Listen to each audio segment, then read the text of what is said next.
Hari ini kami merilis apa yang sudah dikerjakan Polrestabes Palembang terkait dengan pemeliharaan situasi Kamtimas.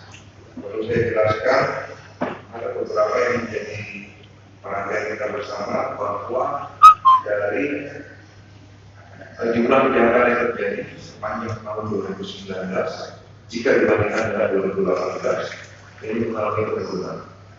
Di 2018 ada 4.940 kasus, kemudian di 4 bulan di 2019 ada penurunan sekitar 7% atau 344 kasus menjadi 4.576. Demikian juga yang menjadi catatan kami bahwa resiko masyarakat yang kena kejahatan juga mengalami penurunan. Artinya korban kejahatan itu mengalami penurunan sebesar 22 jiwa atau 70% per 100 jiwa penduduk.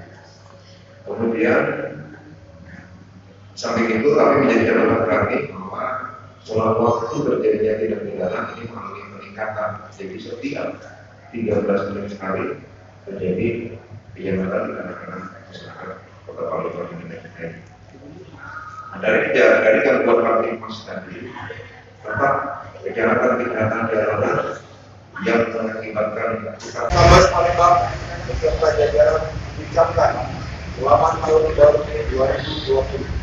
Semoga Kota Palembang semakin sukses.